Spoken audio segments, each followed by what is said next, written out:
Atenção passageiros do voo próxima parada 747. Aqui quem vos fala é o piloto Lucas. Oi? Oi?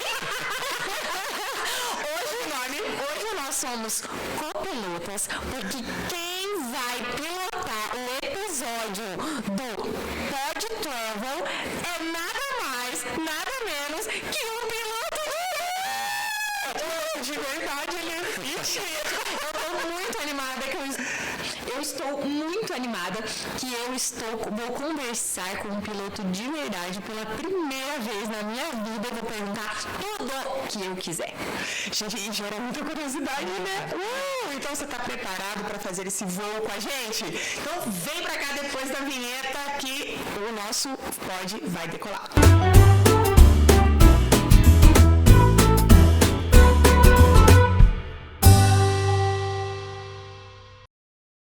Lucas, que prazer ter você aqui. Gente, eu tô muito animada. Gente, eu sempre trago uma colinha, ó, vou mostrar aqui pra vocês. Sempre eu tenho uma colinha. Hoje eu já fiz várias anotações aqui, ó, de coisas que eu quero perguntar, além do convencional. É demais, né? Ótimo. É bom dividir um pouco das viagens, das experiências, de um lado um pouco diferente, né? Não do passageiro, mas também do lado do piloto. É muito legal, porque assim, ó, eu sempre falo que quando você tá no avião, é um momento, eu acho que as pessoas têm tanto medo, primeiro, por causa da altura, né, que tá muito alto, mas pela total falta de controle. Porque quando você tá lá em cima, você não tem nem controle se você pode comer ou não. Exatamente. Nem ao banheiro, nem todo momento você pode. Ligou a luzinha do cinto, sente, por favor. Isso aí, você não pode decidir nem se você vai no banheiro. E aí você tá sempre lá esperando, aí de vez em quando você pega um piloto que faz uma piada e tal, tem um piloto que não te diz nem bom dia. Exatamente.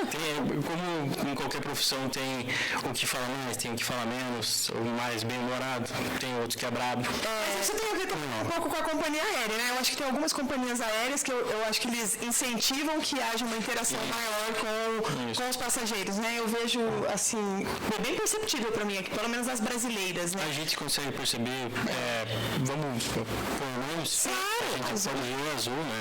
Azul. A Azul, ela é muito mais receptível, tanto a parte de comissaria, das comissárias, a forma que trata o cliente é muito mais pessoal, amigável, digamos assim. Você vê já a Latam é muito mais cap, então E agora no mau humor sem fim. Não tô falando mal aqui não, gente. Fatos são fatos, o pessoal da Gol é muito namorado. Eu preciso dizer que são todas boas, assim, dentro do nível brasileiro estão ok. Mas a Azul, ela tem destaque, né, no mundo, né? Tem, né? Porque tem. eu acho, não sei se esse destaque, o que exatamente significa, né? Se é pela qualidade do serviço, se é pela segurança de voo, não sei se isso é quantificado, pontualidade, enfim, né? Sim. Eu não lembro de ter um acidente grave com a Azul. Não, e assim... Mais nova também, né? Exatamente. Literalmente, a quantidade de acidentes está relacionada com o tempo do voo. Sim. Então, assim, você tem que somar, digamos, tá 15 anos voando a Latam e a Azul tá 7, 8. Então, a quantidade de voos é diferente e a probabilidade de dar um acidente com quem voa mais é muito maior. Gente, totalmente proporcional. a gente não tá dando oportunidade pra ele hoje, tá? A gente não deu nem tempo dele se apresentar. É verdade, por favor. Conte para os nossos telespec quem é você, onde você trabalha, sua história na aviação. Bom, meu nome é Lucas Ridner, eu nasci no Rio Grande do Sul, vim embora para Cascavel quando eu tinha 16 anos de idade, vim por causa do esporte em si e meus pais se estabeleceram aqui, tentando uma vida melhor, vindo do Rio Grande do Sul, continuam aqui e eu já sou também cascavelense, hoje eu estou com 37 anos e me vejo cascavelense. Eu trabalho como piloto executivo desde 2009, fiz toda a minha formação aqui em Cascavel, eu já voei em Cascavel, saí para voar em Francisco Beltrão, voei em Brasília, mas sempre na aviação executiva, sempre trabalhando com empresas nos seus aviões. sempre trabalhei com famílias, com os seus voos de lazer. Esse sempre foi a minha aviação e sempre eu gosto disso. Eu até estava comentando antes que eu gosto de ter a pessoalidade com o patrão, com o dono do avião. Voltei a Cascavel agora tem 1 ano e meio. Recebi uma oportunidade para voltar para cá. Estava morando em Brasília e nesse meio tempo aconteceu as coisas que só Deus na nossa vida. Nasceu minha filha, casei, enfim, tá todo mundo em casa com os avós, aquela coisa toda. E bom, eu tô aqui para contar um pouquinho da minha história também. Que legal. Então assim, tem diferença na formação do piloto ou só a escolha mesmo entre a aviação? Porque assim, a diferença é a aviação comercial e a aviação executiva, é essa a denominação? Exatamente. Então assim, o curso inicialmente todos são iguais. Então você toma caminhos diferentes depois de um certo ponto. Você inicia fazendo o curso de piloto privado, que é aquele com um aviãozinho pequeno, voo somente de dia. Você recebe o seu brevet de piloto privado. Então você é homologado para voar de dia. Tem isso também. Homologado para voar um avião monomotor, com um motor só, e com tempo bom. Isso. E quem define que o tempo está bom para voar? Porque, né? Existem regras para esse tipo de operação. Então, tem a regra para o teto e para a sua visibilidade. Então, a visibilidade horizontal e vertical. Então, quem fala se o aeroporto está aberto ou fechado é o operador da rádio ou então a torre de controle. Torre de controle. Exatamente. Se, caso no aeroporto pequeno, digamos, sei lá, um aeroporto bem pequeno que não tem a torre de controle e que existe muito aqui no nosso interior, você tem um limite de 1.500 pés para descer numa altitude próxima da pista. Se você não enxergou, se você está dentro das nuvens, você arremete e vai para outro lugar. Mas assim, hoje em dia com o telefone celular, com aplicativos, com a meteorologia que a gente tem embarcada no nosso meio de serviço, que é o celular hoje, fica muito fácil de você prever como é que vai estar o destino. Sim, claro. E a aviação privada é isso. Então você faz um curso teórico, você faz uma prova da ANAC, e essa prova não é tipo uma prova para entrar num vestibular na faculdade. São 5 matérias específicas sobre aviação, para te testar, para você entender o que é, desde motores, aerodinâmica, meteorologia, essas coisas assim, teoria de voo. Enfim, você faz a prova, você tem que atingir 70% de todas das 5 matérias, e aí você, passando nessa prova, você faz um exame físico. E esse exame físico você tem que estar bem. Então, visão, audição, eletroencefalograma, a gente faz esteira, urina, sangue, dentista. Faz todos os tipos de exames, e esses exames se acompanham até o final da sua carreira. Todo ano, todos os pilotos têm que ser feitos. Eu acho que eles, eu não sei, me corrija por favor se eu estiver errada, mas você falou de exame, já teve muitos casos de piloto e com problemas com doping, né?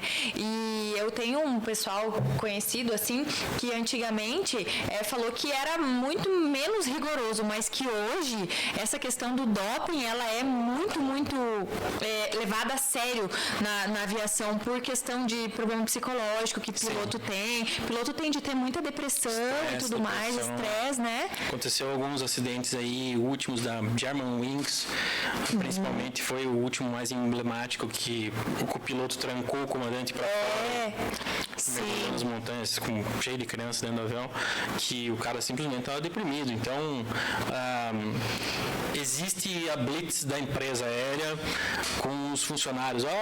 Viu? Vai no banheiro ali, pega o potinho. Mas isso é rotina? É rotina. Então acontece assim, rotineiramente nas companhias aéreas. Na aviação executiva é tudo por sua conta e risco. Sim. E digamos assim, o patrão vai te olhar no olho e ele vai te conhecer. Se você está bem, se você não está bem. E com certeza, se ele te olhar e falar assim, ó, o Lucas não tá bem, ele não vai embarcar no avião. Sim. Gente do céu, porque né? Nossa do céu. Mas sabe que eu sou muito mais tranquila, assim, eu sei de todas as questões, mas eu sou muito mais tranquila em voo do que em estrada, assim, Lucas. Eu fico na estrada, eu fico literalmente assim, igual algumas pessoas vão no avião, assim, eu fico assim na estrada. E no avião, apesar, claro, né, que ninguém gosta de passar por turbulência, ninguém gosta, né? Mas eu tenho uma sensação de segurança com o piloto mesmo. Até porque a gente sabe, né, que eles têm uma formação longa. Ou veio já da aeronáutica, né? Muitos, né? Eu não sei se hoje em dia ainda tem tantos que saíram da aeronáutica, então tem uma longa história com a aviação. Sim. E eu sei que é muito sério, porque, na verdade, de novo, né? Eu tô falando coisa aqui que eu acho. Se eu falar besteira, você, por favor. Com certeza. Mas eu tenho uma questão assim que eu acho que a segurança no voo, ele não interfere só a segurança do voo que o Lucas faz lá, né, privativo, ou a Gol, ou uma empresa fora do Brasil. Porque, na verdade, é a aviação como um todo. Então, se começar a ter muitos problemas com a aviação, todo mundo vai mal nessa história. Todo mundo vai perder. Então, eu acho que existe um rigor muito grande na aviação para cuidado com troca de peça, manutenção, rota de voo, como é que faz, decola ou não decola. Então, eu acho que é muito mais seguro o avião não só pela estatística, mas pensando pela lógica disso, do que um carro. Tem um carro ali que eu não sei se vai soltar uma roda daqui a pouco, né, porque é um controle inexistente, né? Olha só, para você ter um cálculo, além do avião estar voando com níveis de voo diferentes, tem o controle que te avisa e os aviões têm equipamentos que avisam proximidade de outras aeronaves. Então, assim, só em pequeno olhar, assim, tem 3 formas de se evitar. Já aconteceu, e foi o maior da Gol, do acidente aquele da Colegas. Foi conjunto de vários fatores do erro. Entendeu? Tira um desses fatores, o problema não acontece. Em si, é muito mais fácil você estar a 110 na estrada com o seu carro, na carreta 110, que passa 2, 3 metros de você, dar um acidente, do que na aviação. Com certeza. Então, assim, a parte de manutenção é muito rigorosa. É a parte mais cara da aviação. É a manutenção, não é combustível, é a manutenção. E é muito rigoroso. Então, a gente passa, que nem a gente passou agora 2 meses com o avião em revisão. E você tem livros com a vida do avião. Então, no nosso caso, quando a gente comprou o avião nos Estados Unidos, a gente veio para cá com o avião, a gente trouxe toda a história do avião. Então, ele veio com pedigree. O que acontece?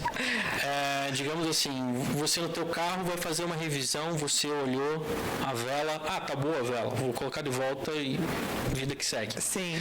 No avião, todas as peças têm tempo. Então, o que acontece?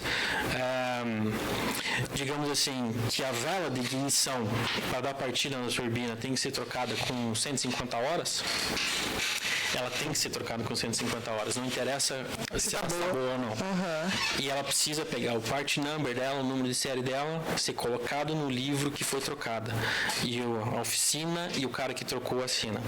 Então, tudo que for acontecer depois, se acontecer um acidente, a vida do avião é averiguada nesses livros. E, assim, não tem como você mexer nessa parte, burlar essa parte. Então, é muito sério e é muito difícil acontecer. Acontece porque tem bastante avião voando. Sim. Se hoje você pegar o Fly Radar 24, que é um... Eu acho lindo. Eu acho lindo.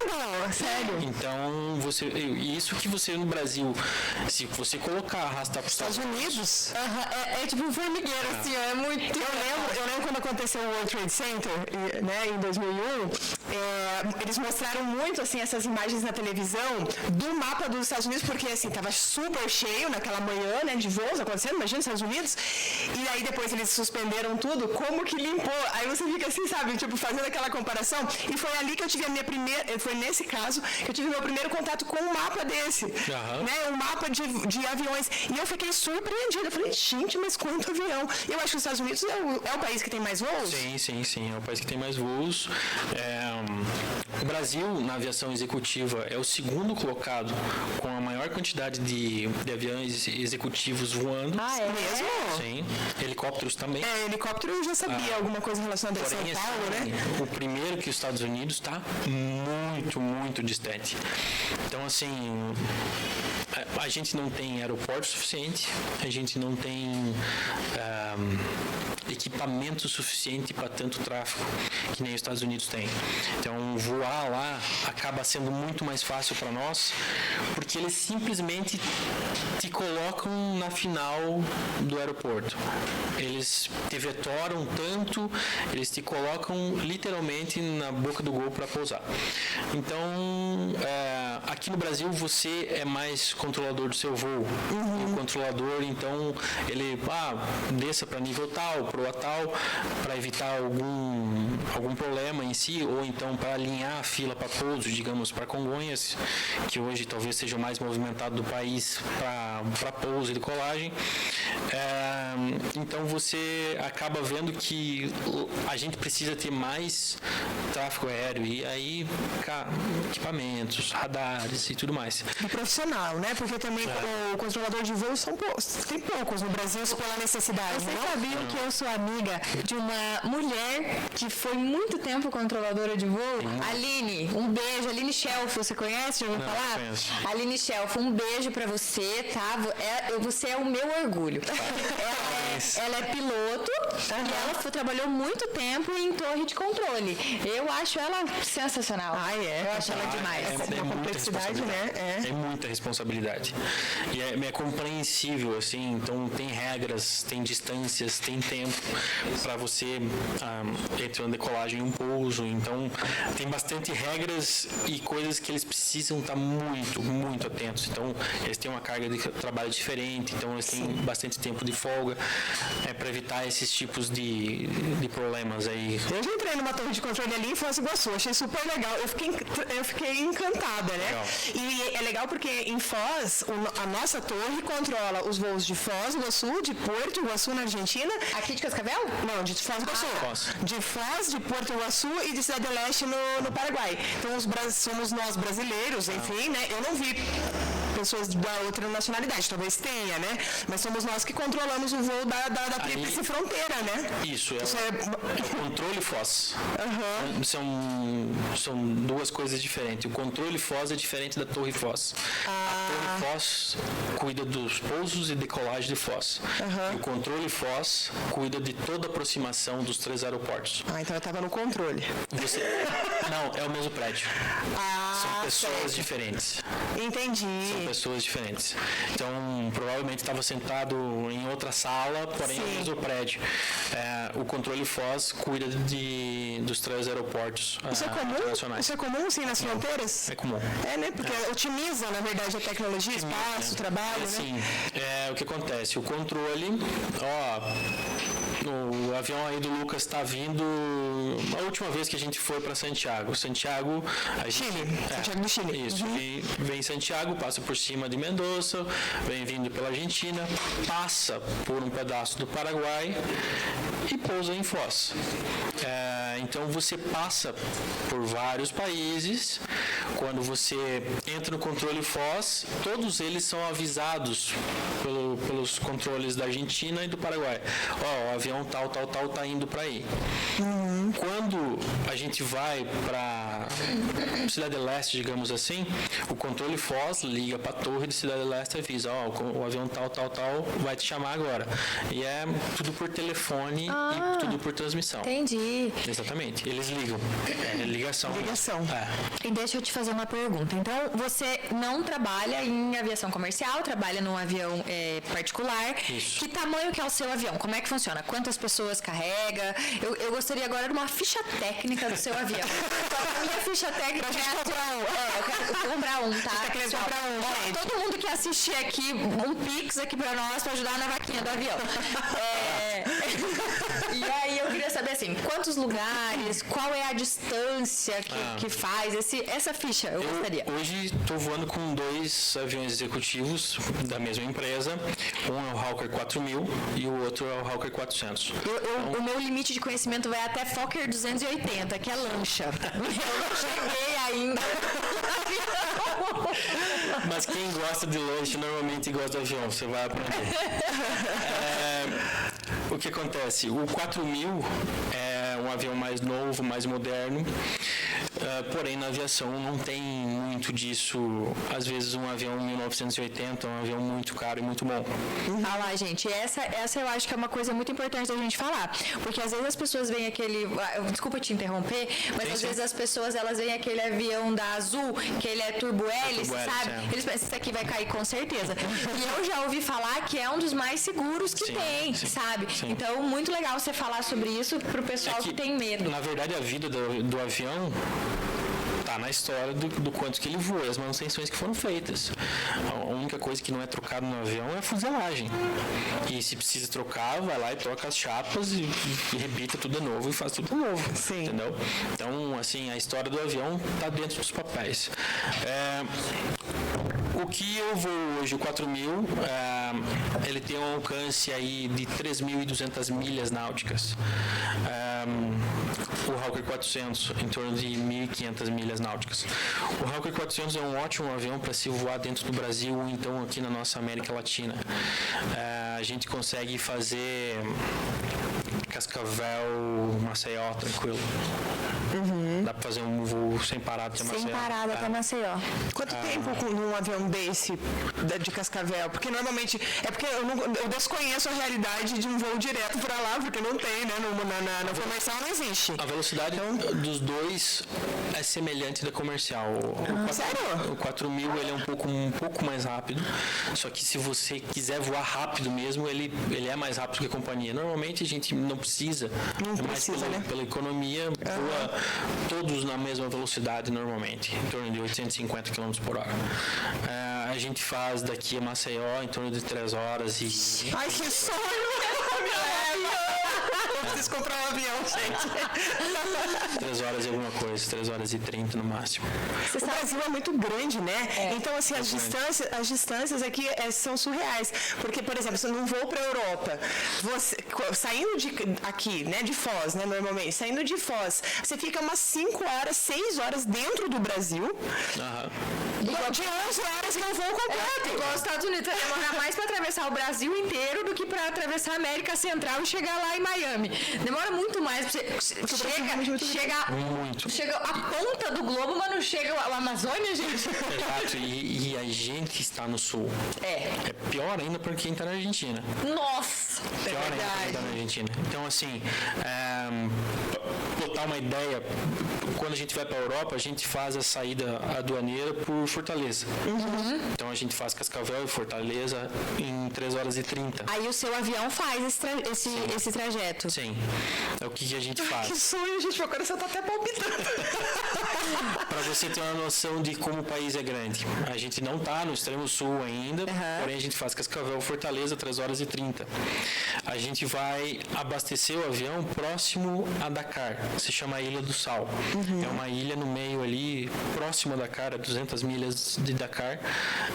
Inclusive Dakar é na África. Então a gente está do lado da África e o voo é de 3 horas e meia. Olha isso. Então é exatamente a mesma distância Cascavel-Fortaleza para ir Fortaleza para a África. Gente. Então, assim, a gente tá longe. A gente tá muito longe. Essa é a realidade. E é tão engraçado porque toda vez que a gente pensa no planeta Terra, você pensa no mapa aberto. Isso. Você não pensa nele redondo. Né? Então, por exemplo, esses tempos eu tava vendo um voo pra Austrália. E eu vi que quando você sai do Chile, em vez de você ir por aqui, você vai por aqui. Você vai pelo Chile, outro lado, vai pelo né, pra chegar na Austrália. Eu não sei se pro Japão também você tende a ir pelo outro lado ou você vai pelo outro lado? É que não tem voo suficiente que faria para o outro lado. Então, todos normalmente passam pelo Oriente Médio, param lá, ou então vão até a Europa, param lá, nos hubs, grandes hubs, daí vão para o Japão. Então, tipo assim, não tem, digamos, voo direto que Não você possa existe, fazer né? ainda. Você sabe o que é um aeroporto hub, meu povo? Então, olha só, o aeroporto hub tá uma dica lá no canal, tá? E tem no nosso Instagram também. Eu explico pra você o que é um aeroporto hub. Então você segue a gente lá, dá uma olhadinha que eu explico pra você certinho o que é um aeroporto hub e como que você faz pra usar um aeroporto hub e aproveitar, pagar menos na sua passagem aérea. Voltando. Próxima parada 7 Aqui agora. Nós temos, para nós no Brasil, nossos hubs são até relativamente bons, principalmente o de Campinas, que é 98% só azul. Azul, né? Uma transformação gigantesca que eles fizeram naquele lugar, porque eu conheci Campinas antes de ser saúde, praticamente. E é um aeroporto, inclusive eu acho ele bastante vazio, não de pessoas. Os espaços dele, você caminha muito por áreas vazias, tipo corredores, assim, né? Não sei qual é a lógica, mas eu acho cansativo aquele aeroporto, inclusive, por isso. Picos de horário lá, eu já peguei picos de horário lá em Campinas de ter muita gente. E o que a gente não pensa é quando um voo não pousa, que você tem que alternar, alguma coisa assim, que o povo fica esperando 2, 3 voos e aquelas pessoas estão todos no aeroporto. Então, esses espaços que você vê que não tem ninguém, Seria para acomodar. no momento de crise, é lotado. Então, tipo assim, pense que Congonhas está sempre lotado. Tá sempre. Não, aquilo lá parece um shopping center, na verdade. Fechou. Aconteceu esses dias atrás, um executivo furou um pneu, derrapou, ficou 5 horas fechada lá. Em Congonhas. Aquilo vira literalmente a casa da mãe Joana. Caos, né? É um caos. Porque não tem espaço suficiente. Já esses aeroportos grandes têm espaço, tem lugar para você sentar, em si, até então tem. Por isso que eles são grandes. Eles precisam ser construídos muito grandes. É interessante porque, assim, a aviação hoje já está mais popular, né? Mas ontem mesmo estava num jantar e nós comemos com talheres da Varig, que uma amiga minha, que o pai dela voou muito. Não sei, eu vou a Varig. E aí ela tinha, né? Ela tinha os talheres e ela colocou em homenagem a mim, né? Ali. E daí, inclusive, é interessante isso porque a aviação no passado era algo realmente bastante elitizado. Hoje já é bem mais popular, né? Talvez não seja ainda do alcance de todo mundo, mas né? E uma vez um colega meu me falou, contando as histórias dele, ele já tem um pouco mais de idade, ele falou assim que eles iam para Congonhas jantar, levava as namoradas, enfim, porque era um espetáculo, tipo, levava para ver as estrelas, era levar para ver os aviões pousando, né? Porque era um evento, ver os aviões pousando e decolando e jantando. Fiquei pensando, né? Porque, claro, isso lá na década de 50, né? Então... A Varig tinha bem menos fluxo também, né? Foi a bandeira brasileira mundial, no mundo, digamos assim. Então, eles contrataram modelos para ser as comissárias, eles contrataram os melhores chefes para ser os caras que ficam dentro do avião cozinhando. Eles tinham uma prataria incrível. E hoje em dia tudo é redução de gasto. Sim. Hoje é redução de gasto. Então, quanto menos peso, menos combustível. Então, tudo é calculado. E hoje não adianta. Sobrevive quem ganha dinheiro. Quem tem melhores ofertas e vende mais, né? Exatamente, o mercado dá. É interessante essa revolução também da aviação. Inclusive o nome do nosso canal, que é 747, é por conta do avião. Porque o 747 foi um avião que revolucionou a aviação no sentido de proporcionar que mais pessoas voassem por um preço menor, né? Porque se você vê... Como que era o nome daquele... eu queria lembrar o nome do avião, daqui a pouco eu falo. Mas enfim, a gente tem uma história justamente com a aviação, porque a ideia é trazer, né, a viagem para mais pessoas. E os aviões são um ponto-chave para revolucionar as viagens, porque antes, né, como se viajava. Então, exatamente, num navio que demorava 30, 40 dias para fazer um transatlântico. Mesmo tempo atrás, que só viajava quem tinha muito dinheiro. Exato. Né? Hoje em dia você encontra, se você você for nosso cliente. Se for atualizado. Se for atualizado, você encontra passagens ida e volta para Paris por R$900. Sim. Tá entendendo? Então, hoje em dia, as pessoas conseguem viajar e é por causa E dessa... com tempo e organização, né? Essa que é a grande chave. Essa que é o grande papel acho que de vocês também, achar os lugares certos e preços certos, porque você precisa ter tempo. Se for procurar amanhã para ir para Paris, Daí com tá certeza. caríssimo. Já que nós estamos falando de valores, eu vou fazer uma pergunta aqui agora a respeito de questão de valores, mas assim, como você não faz hoje você não trabalha na aviação comercial, é uma opinião pessoal mesmo. Então eu fiz uma pesquisa hoje, supondo que a gente fosse fazer um voo de TAP para Portugal, em outubro. Beleza. Então eu achei um voo de econômica por 3.900 e de volta, de executiva por 10.012 e de top executiva por 10.800, porque não tinha, a TAP não oferece primeira classe, né? E aí eu fui fazer uma cotação com a Emirates. Só pra saber. Só pra sentir o gostinho de ficar no site. Só que daí eu utilizei, gente, eu vou falar, os aeroportos hub, tá? Então eu usei a da TAP, eu coloquei Lisboa. Sim. E da Emirates eu coloquei Dubai. Sim. E daí eu coloquei, então, nas mesmas datas, né, saindo de São Paulo, tanto uma quanto a outra. Da Emirates eu encontrei os seguintes valores. Econômica, variando de 3.600 e de volta, que eu achei um valor ok, para daqui 2 meses, um valor super bom. Indo até 6.700 se você for acrescentando algumas comodidades. Aí lá você vai ter a econômica premium, a executiva e a primeira classe. Então, da Emirates você tem 4 classes diferentes. Aí da premium você vai a partir desses 6 e pouquinho até 15 mil, que na verdade você só vai incrementar um pouco a classe econômica. A executiva que você vai de 15 mil a 19 mil. E na primeira classe que você sai de 37 mil e vai para 53 mil reais de ida e volta para Dubai. Na sua opinião, hoje como você trabalha com uma aviação executiva, você já trabalha com um mercado um pouco mais de luxo. Sim. É um mercado que as pessoas elas contratam o serviço ou a pessoa tem o seu próprio avião, enfim, é outro nível. Mas no caso da aviação comercial, qual é a sua opinião sobre essa divisão de classes? Você vale a pena? O que você indicaria? Eu acho, inclusive, que os aviões dentro do Brasil teriam que ter uma classe diferente. Minha opinião. E venderia. Entendi. Também acho que deveria. Venderia. Pelo menos uns 10 assentos. Sim. Teria que ter.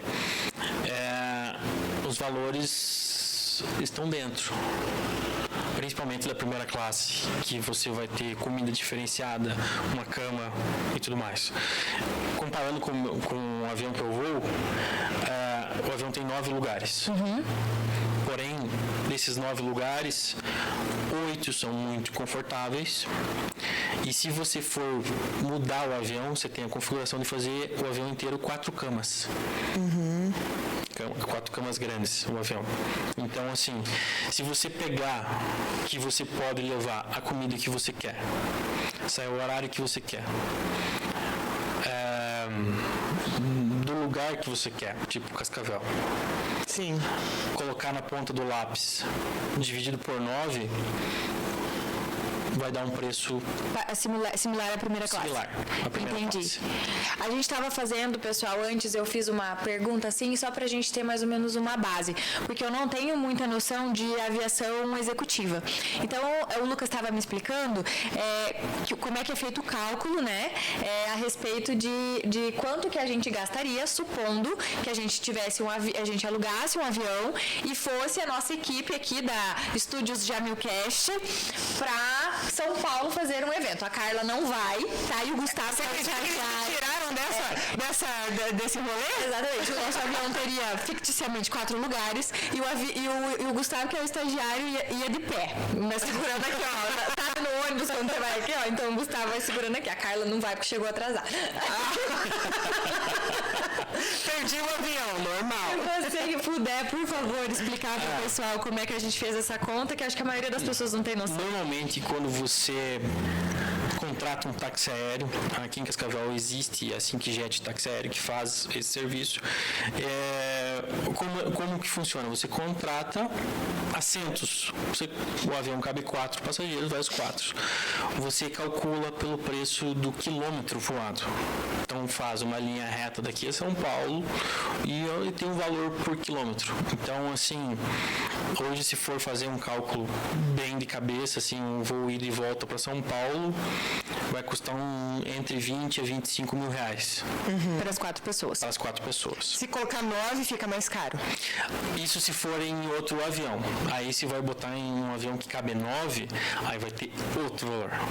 O peso da pessoa interfere nesse cálculo? Não. A gente trabalha com uma média de gente... E a gente calcula assento. Então, se é uma criança de 13 anos, vai ficar no assento. Vai ser a mesma Até coisa. porque são pessoas a bordo. O avião calcula pessoas a bordo. Entendi. Não o peso. Não o peso. Outra coisa interessante... O peso só o piloto calcula.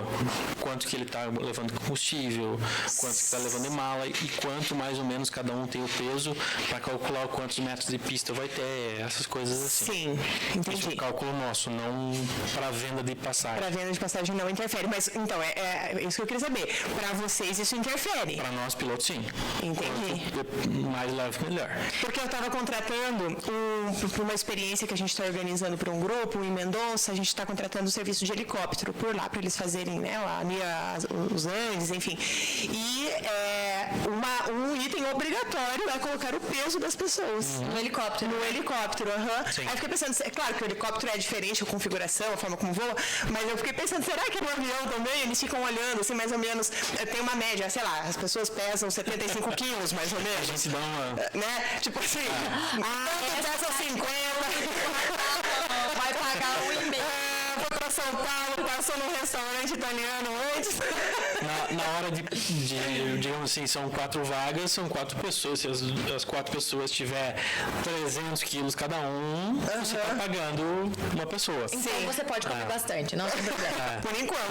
Mas para nós, pilotos, a questão de peso é bem crítica. Então, tem certos aviões que vai fazer um voo muito longo, você tem que ver, às vezes, essa tua mala a gente vai ter que reduzir. Eita. Legal, mas é importante, né? Tipo... Porque assim, o avião tem um peso máximo de decolagem. Se esse peso máximo de decolagem for excedido e você tiver uma pane logo após a decolagem e ficar monomotor, esse teu peso é teu limite para você ficar voando com o motor. Então, assim, você tem que estar dentro da regra. Foi estudado, está no manual e você segue. Senão você é Murphy. No dia que você for botar mais, vai ser o dia que vai estar chovendo, vai ser o dia que vai estar com turbulência e vai parar o motor. Na aviação não tem discutir, é pra fazer. É pra fazer, não é pra discutir. Mas por que não? Não é pra discutir. E assim, a gente às vezes pega meio pesado com o passageiro, não dá para levar certas coisas. Tipo, muito peso num avião pequeno, você vai ter problema de peso. E ele chega desbalanceado de um lado para o outro? Existe um equilíbrio ou isso não tem nada a ver? Não, o desequilíbrio, o desbalanceio da aeronave está mais relacionado com o combustível. Então, o combustível está dentro das asas. Então, assim, se você mudar 50 litros de uma asa para outra que está na ponta da asa, tem uma pessoa de 300 quilos sentada aqui, outra de 70 aqui, não faz tanta diferença. A diferença maior está na ponta da asa. Está na ponta da asa. É que física, né? Exatamente. É física. Então, isso não tem muita diferença. Mas, assim, a gente tem que seguir as normas. Porque é aquele negócio. Tá ali, alguém testou. É tipo recado, né? Se tá escrito é porque tem história. E na aviação eu acho que é muito isso. Eu falo bastante da aviação porque o Pablo, meu marido, ele tem medo patológico de viajar. Ele, assim, tem que viajar medicado, é bem difícil pra ele, sabe? Então, ele tá fazendo curso, ele tá estudando, ele tá não sei o que lá, o que não adianta de nada, porque ele continua ficando com medo. Mas a gente sabe, a gente lê muito sobre tudo isso. E eu esqueci o que eu ia falar. A minha questão com os passageiros que têm medo está relacionado com você não entender como funciona, ou então não confiar naquilo que você... Eu tenho medo da altura, eu estava falando antes. Eu não consigo subir num prédio de 10 andares e ficar escorado na sacada, num lugar que eu não sei quem foi o pedreiro, como que o cara fez, enfim. E eu no avião, eu olho para baixo, é como se eu estivesse dirigindo um carro alto, assim. Eu não tenho problema nenhum. Porque eu sei que se falhar o motor, eu tenho aeroporto aqui, lá. E o que acontece que é muito interessante e que isso as pessoas não lembram. A gente tem treinamento em simulador, pelo menos o nosso treinamento é nos Estados Unidos, para os 2 aviões, são 2 treinamentos diferentes. E durante o treinamento, não tem nenhum voo normal nesse treinamento. O tempo todo, são 6 horas de simulador por dia, com tudo que já aconteceu e que possa acontecer no avião de errado. Então, assim, decolar com peso máximo de decolagem, ele vai decolar, deu pane. Então, os treinamentos assim, máximos, fogo, arremetida monomotor, se tu estiver nos extremos do avião, se você lembrar do teu curso, que você faz todo ano, e você é testado nos Estados Unidos. Todo ano tem que fazer? Todo ano tem que fazer. Olha que incrível. Você sai de lá mais tranquilo. E assim, se o passageiro conseguisse viver o que a gente passa dentro aquele simulador, o simulador é full motion. Então você entra dentro de uma caixa, é o painel do avião, literalmente, e tudo que acontece é exatamente igual no avião. E as sensações são iguais. E assim, a gente vai lá e sai perfeito. Entendeu? E dá certo. O que, por exemplo, assim, aconteceria dentro de um avião que eu teria que me preocupar? Essa foi a pergunta do Pablo, tá, gente? Ele vai anotar aqui, ó. O que, tipo assim, se acontecer no avião, eu penso, meu Deus, agarra no terço. Essa é difícil de responder. Porque assim, turbulência, enfim, não quebra avião. Você pegar um corvo na decolagem. Eu morro de medo disso aí. Eu também tenho medo disso. Não derruba avião. Porque primeiro, se bater no para-brisa, vai pegar um piloto, tem o outro. Se pegar na turbina, tem a outra turbina. Se pegar na carenagem, o avião vai despressurizar, porém você vai estar abaixo, você retorna. Então, assim, são poucas as ocasiões que possa ter de falar assim, agora danou-se. Se foma. Então, o Lucas estava falando... Gente, eu já fiz uma entrevista com ele na hora que ele chegou. Sabe? Daí, então, assim, eu vou compartilhar com vocês as coisas que eu achei, assim, mais incríveis.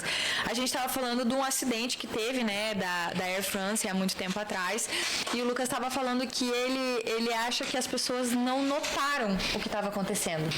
Porque eles pressurizam e falta oxigênio? Não, eles pegaram uma turbulência muito grande que, enfim, um resumo bem resumido.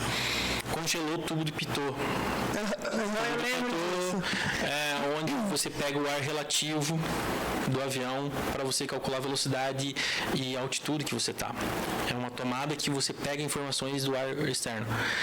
E esse tubo de pitot é aquecido, sim, a temperaturas extremas, porque a gente lá acima de 35, 36 mil pés, a gente está voando aí a menos 50, menos 60. E quando você entra na nuvem, você literalmente congela por inteiro. O avião, as partes móveis do avião são todas aquecidas, ou eletricamente, ou por ar sangrado da turbina quente. Então, o que acontece? Eles pegaram uma tempestade tão forte, atravessando ali para cima de Noronha, ali sempre tem, você vai sempre sentir uma turbulência ali em certas épocas do ano. Eles entraram o comandante decolou do Rio, foi dormir, foi os 2 copilotos na frente, um voo longo, tripulação de 3, enfim, entraram num mau tempo muito ruim. E isso quer dizer turbulência severa, confusão. Eles não desviaram do mau tempo, eles acharam que eles iam ter condições de atravessar. E você tem radares meteorológicos que te avisam, tem muita tempestade na tua frente. Não tem como te explicar por que eles não desviaram. Eles acharam que conseguiriam passar. Enfim, no meio da turbulência, você não sabe se você está voando assim, se você está voando assim, se está voando assim. Sério? Porque você está chacoalhando e o que está te segurando é o cinto. E a única coisa que você sente... Faleço nisso aí. A única coisa que você sente é a bunda no banco. É o assento do avião. Só que, às vezes, você pode estar sentindo o assento do avião, o avião está de cabeça para baixo, te empurrando para cima. E isso é um mal nosso do labirinto e não conseguir ver para fora. Enfim, eles tentaram subir para sair do gelo, porque o avião estava dando informação que ia estolar, perder a sustentação e cair. Sim. Eles estavam tentando acelerar e subir, e nisso eles foram indo, o avião estava extremamente pesado, porque tinha um voo gigantesco pela frente ainda. Eles chegaram até um certo ponto que o avião literalmente estolou. Ele caiu, o estol chato que se diz, ele caiu chapado no chão, no mar. Não assim? Não caiu assim, ele caiu assim. E as pessoas que estavam dentro achavam que estavam vendo a nuvem ainda na turbulência. O meu ponto de vista, eu acho que eles não viram nada. Ai, gente, tomara. Mas é que eu tenho uma impressão, assim, que num momento como esse, eu acho que a oxigenação do avião acaba. Eu tenho uma impressão dessa, sabe? E que fica todo mundo desmaiado, eu acho, sabe? Tipo, pela própria despressurização. Eu não sei se acontece despressurização nesses casos, mas pela própria... Nesse caso, não. Pela própria falta de oxigênio, as pessoas desmaiam e... O que houve despressurização foi o da Gol. Esse as pessoas viram que iam morrer mesmo. Porque o avião literalmente quebrou. Sim. Foi girando, pessoas voando pra fora. Isso aconteceu mesmo. E, gente, eu acho que já tava bom, assim, deles terem um estudo, não sei, de fazerem alguma coisa que, se acontecer, eles já estudaram tudo, mas se der uma merda, sei lá, um paraquedas, alguma coisa, não sei. Isso, gente. Meu Deus, que medo. É que assim, um cálculo simples que a gente tem é mais ou menos isso, mais ou menos. Você tem em torno de 20 a 25 segundos de percepção de ar se você despressuriza o teu avião a 41 mil pés, que é o máximo da aviação comercial. Então, digamos assim, você tem 20 segundos para botar a máscara. Senão, você vai ter hipóxia, vai faltar ar e você vai desmaiar. Por isso que os adultos precisam colocar antes das crianças. Exatamente. Para ele ter condição de orientar a criança. Os outros. Mesmo se a criança desmaiar, ele consegue colocar, né? E assim, a criança. E os pilotos também, né? Sim. Despressurizou. Tem uma máscara, para nós é uma máscara diferente, porque ela tem a comunicação daí junto na máscara. A gente não tem mais o headset, que a gente faz a comunicação via fone. Sim. Tira o fone, tira o óculos na hora, coloca a máscara, e aí a gente tem uma chavinha que coloca essa máscara em emergência, e daí começa a vir ar pela máscara. E nesse momento a gente treina isso todo ano, faz a descida de emergência. Então você literalmente começa a descer de lado o mais rápido possível e tentar chegar em torno de 15 mil pés para poder se despressurizar. Para você conseguir respirar. E isso a gente tem que fazer assim o mais rápido possível, uns 3 minutos no máximo, senão a gente vai falecer. Mas olha, eu já voei muito. O meu filho já fez 68 voos. Que massa! Ele tem 3 anos, ele já fez 68 voos. E eu não sei quantos já fiz, né? Mas assim, eu não me sinto preparada.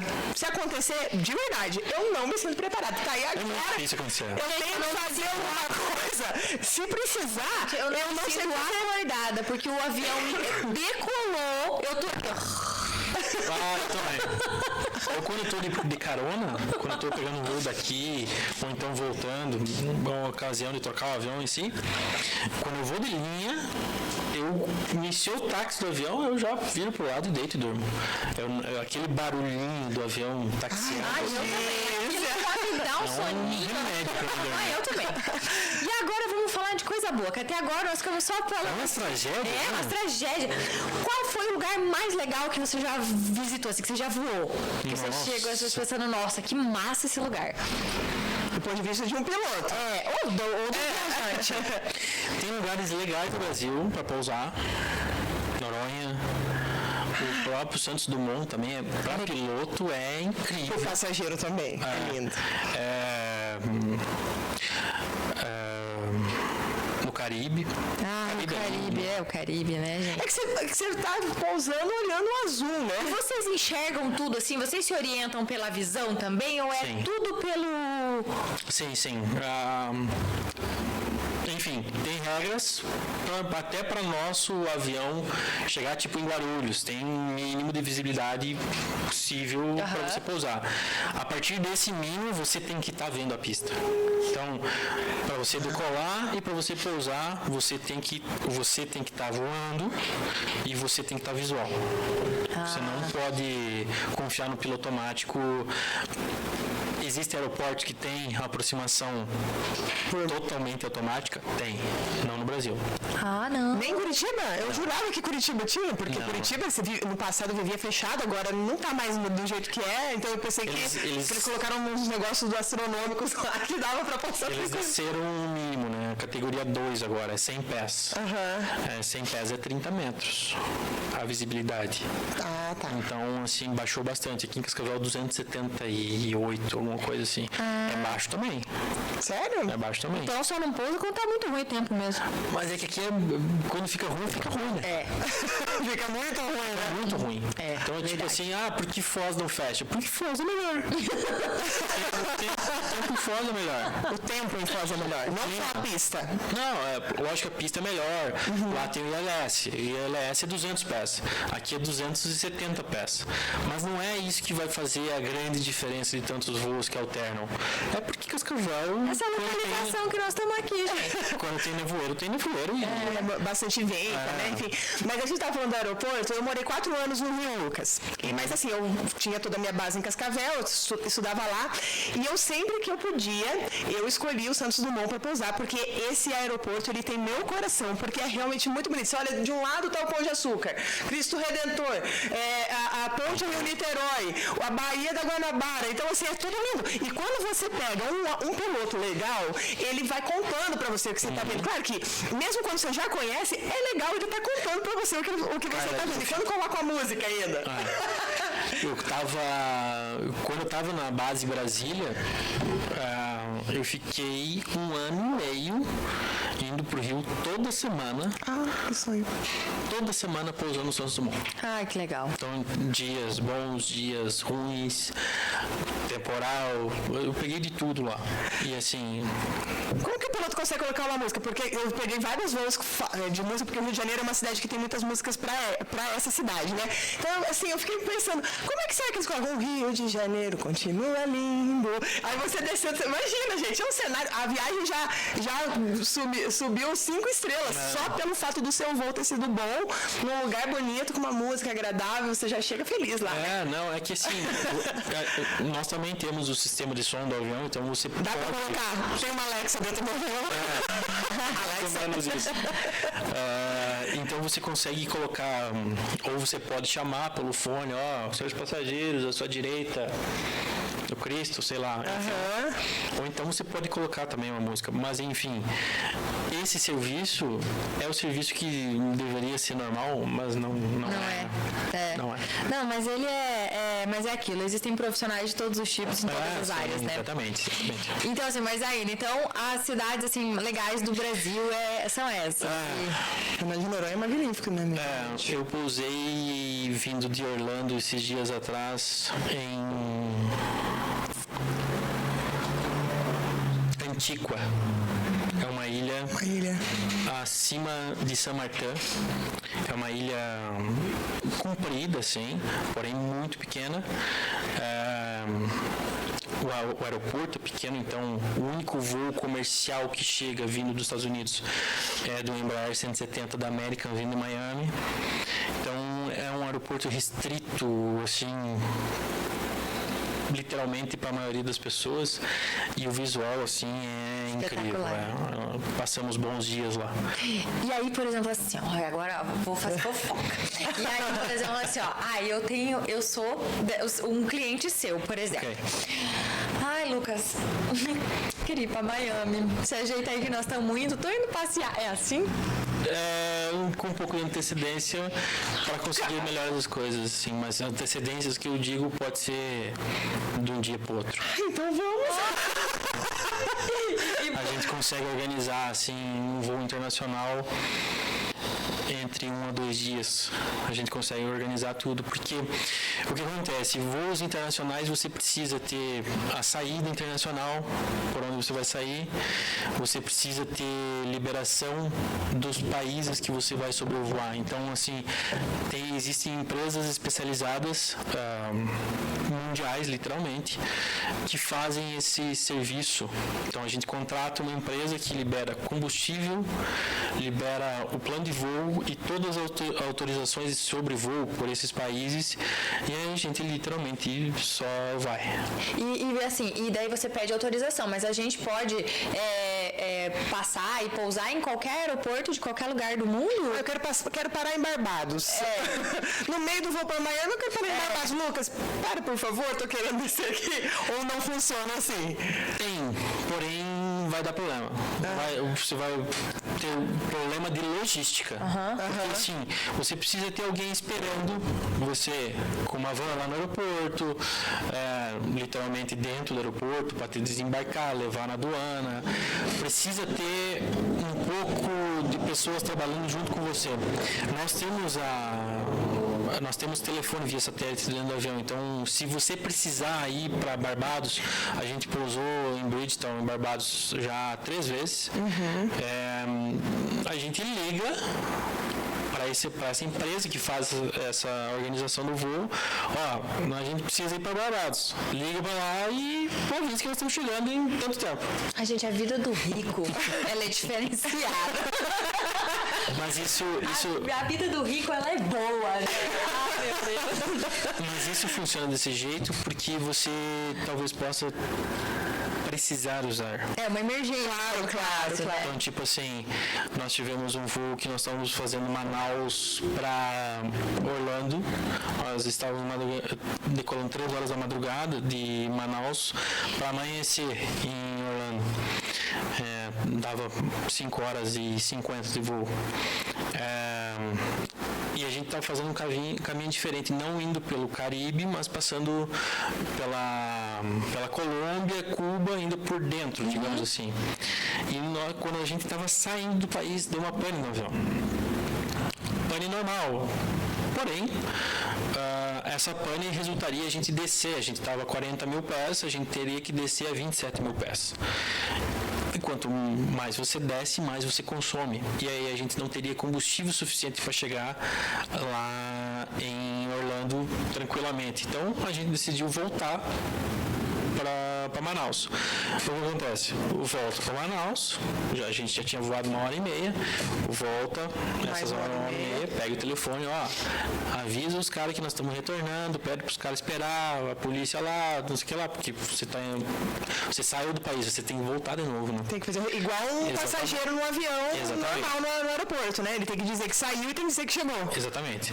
Então, você usa esses artifícios principalmente para uma emergência, né? Gente, que legal. E você já sabe qual é o seu próximo destino? Tudo indica Itália. E eu vou embora. Que delícia. Você sabe quantos aeroportos você já conhece, pousou? Você já chegou a fazer essa conta? Não tem como saber. Eu estou há algum tempo já voando. Dentro do Brasil não tem como saber. É que você faz voos. Literalmente toda semana. E antigamente eu voava assim. Hoje, graças a Deus, voando num avião bom, uma empresa boa. Mas assim, já perrengue, juína, dormir em fazenda. Eu já passei por tudo isso também. E não me arrependo, me fez um bom piloto e faz mais dar valor às coisas que eu tenho agora, né? Você sabe que existe muito isso no mundo da ciência, né? Então, dizem que quando um brasileiro sai aqui do Brasil para ser cientista, tirar meia dúzia, você se vira com o que você pode, Sim. né? Você mata cachorro a grito. E quando você chega lá, quando você tem as condições, quando você tem o material, quando você tem o equipamento, aí você tira água de pedra. Nós tivemos ano passado foi um ano muito bom, a gente fez vários voos para a Europa, vários voos para os Estados Unidos. Para mim foi cada voo um sonho diferente, uma realização diferente, assim.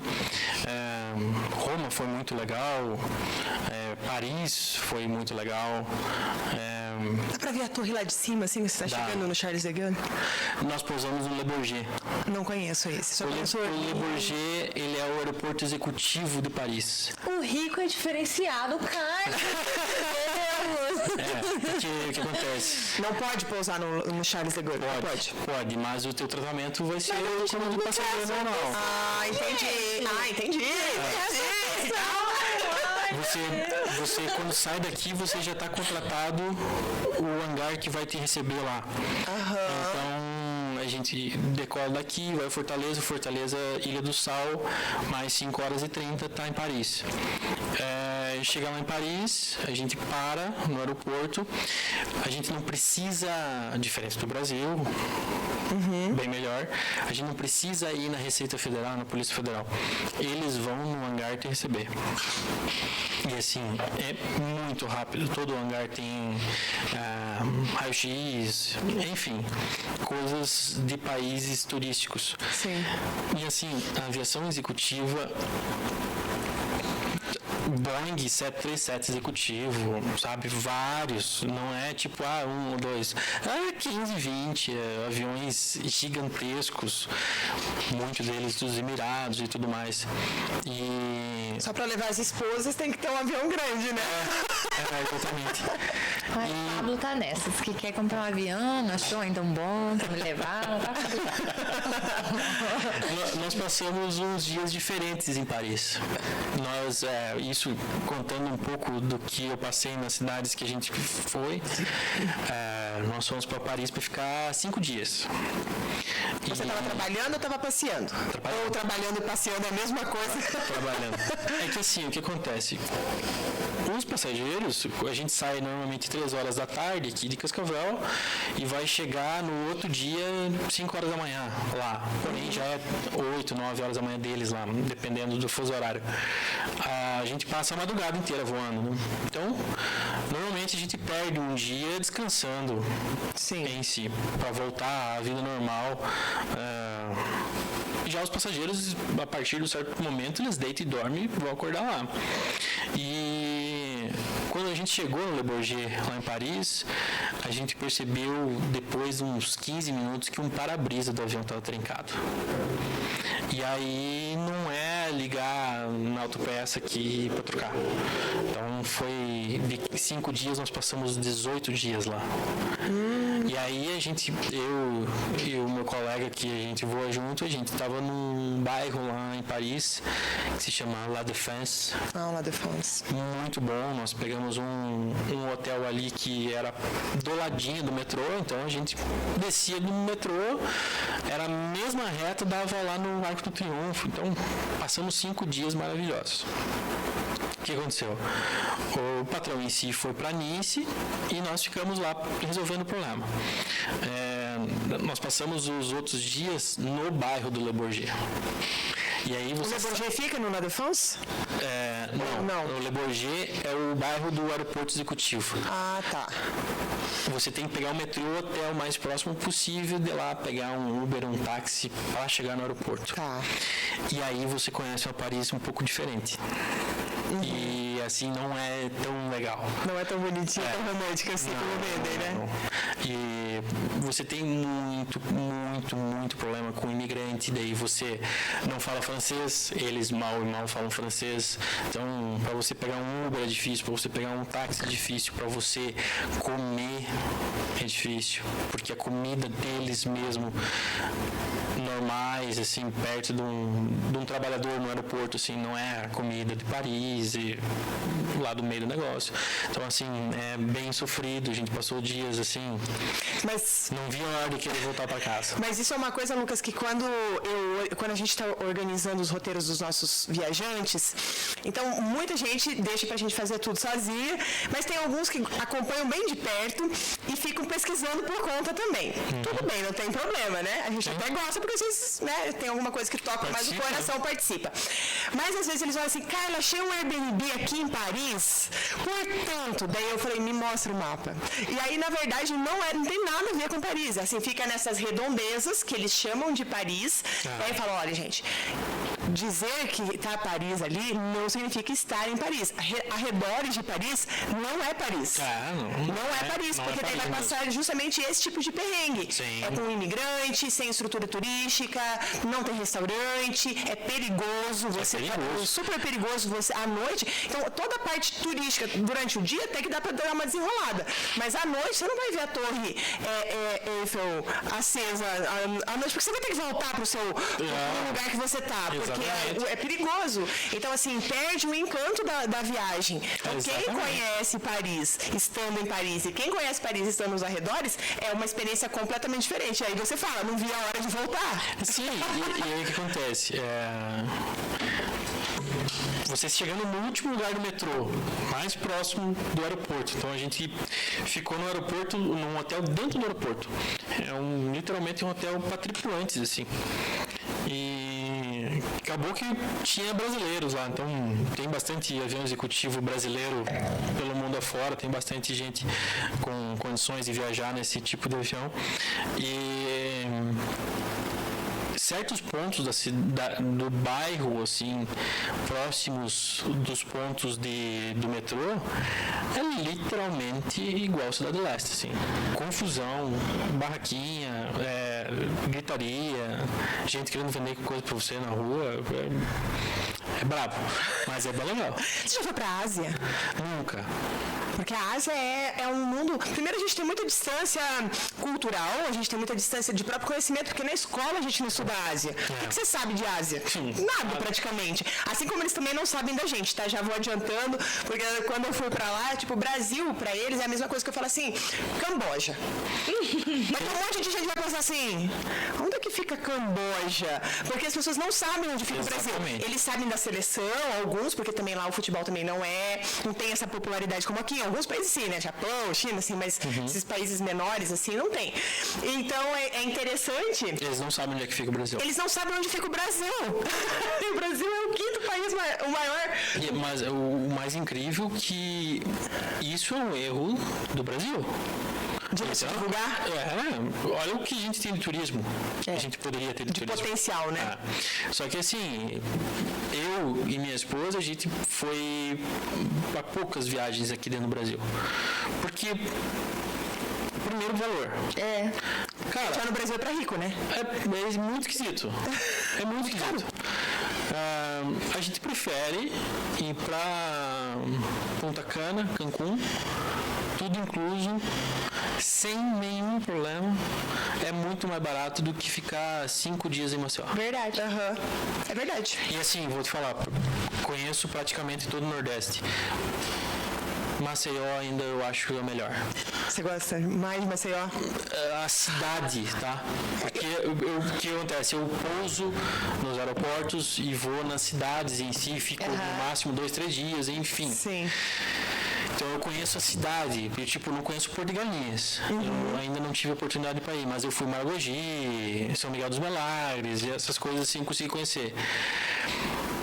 Mas o perrengue para você chegar nesses lugares, como você chega, aí você entra num restaurante gigantesco com um monte de gente, você não consegue deixar o celular em cima da mesa, tomar um banho. Sabe, o Brasil ainda é complicado. Ainda é. Eu também acho. Gente, isso aqui tá muito, muito bom. E agora eu vou fazer perguntas de resposta rápida. Ah, meu Deus. Bora lá. Vamos lá. Bora lá. Um sonho de viagem que você ainda tenha, que você gostaria ou de ir como viajante ou de conhecer ou como piloto?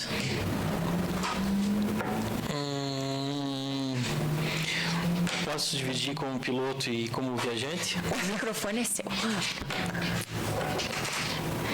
Acho que se dividiria. Eu não pousei em Nova York ainda, quero pousar. Por ser muito movimentado e, bem sim, o coração do mundo. Né? Eu queria viajar com a minha família também para Nova York. Acho um lugar legal. E talvez conseguir levar a minha esposa e minha filha para uma ilha dessa, igual eu tive a oportunidade de ir. Canoã, alguma coisa assim do Caribe. Eu acho que praia é um destino do Caribe, seria algo interessante para mim. O maior perrengue que já passou na sua carreira?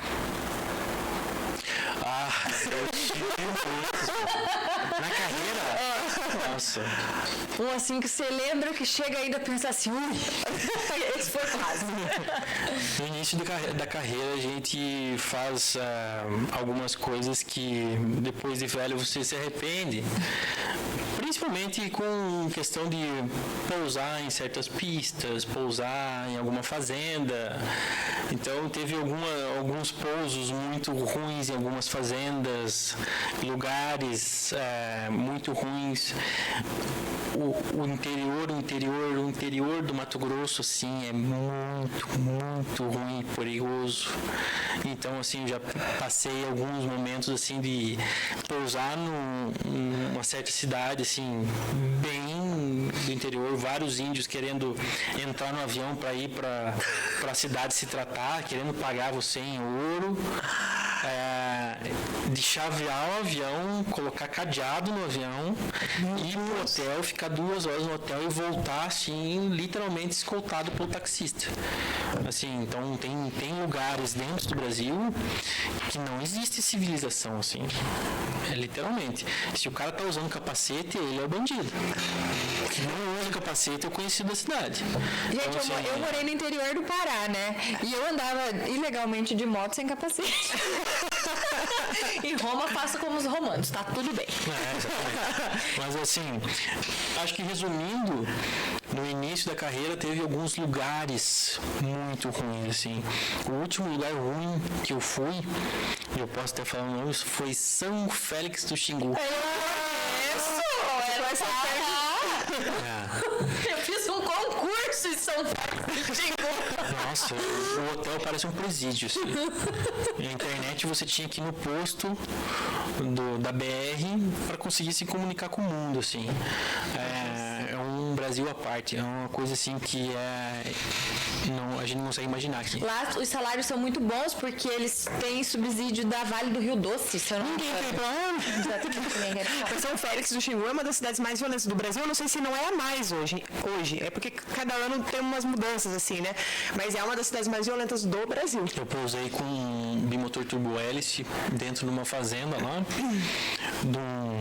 de um cliente, em si, quando eu trabalhava na Syncjet do Rio Grande do Sul.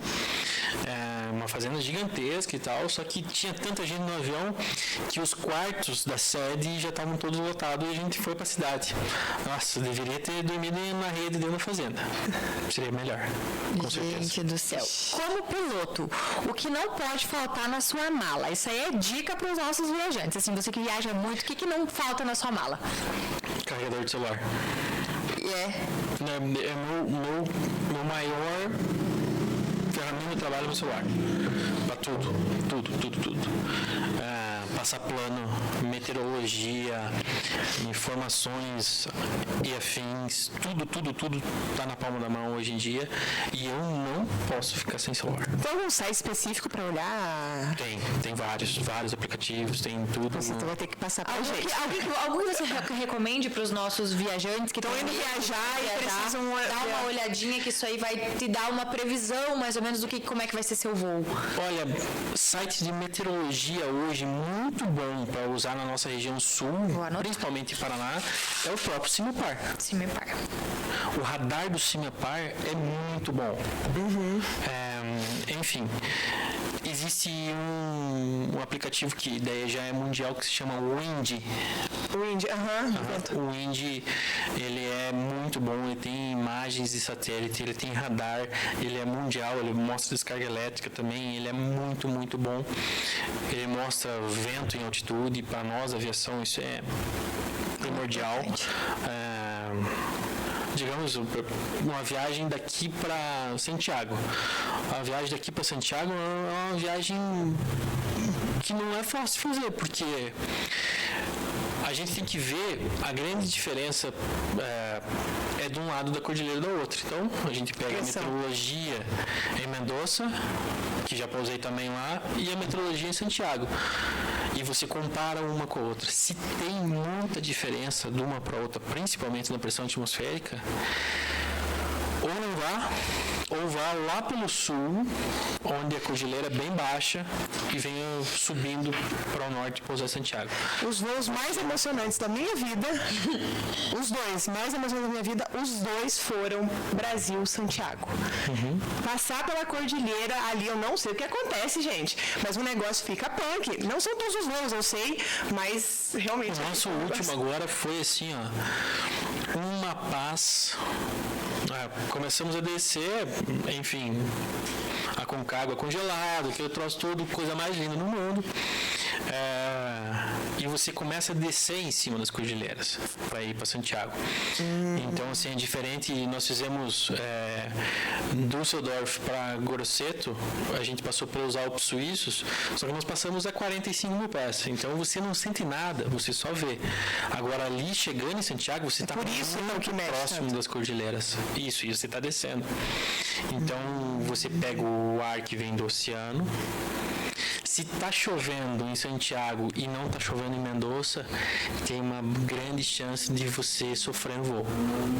Tô indo para lá dia 23, pelo amor de Deus.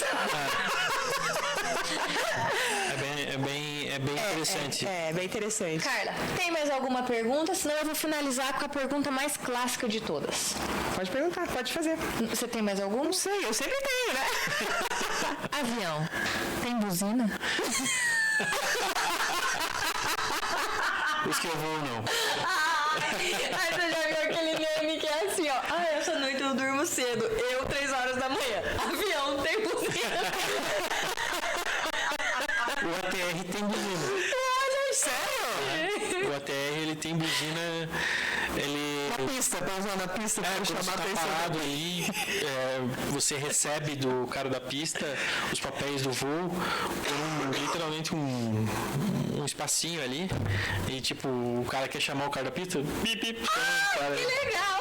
Então, avião tem buzina! Lucas, que prazer receber você aqui. Eu falo para as pessoas que a gente recebe só gente especial, que a gente gosta da energia, que a gente considera pessoas que têm uma luz que a gente gostaria de compartilhar com os nossos seguidores, com o pessoal que acompanha a gente. A gente agradece sempre porque uma pessoa que disponibiliza o seu bem mais precioso para estar aqui com a gente, que é o seu tempo.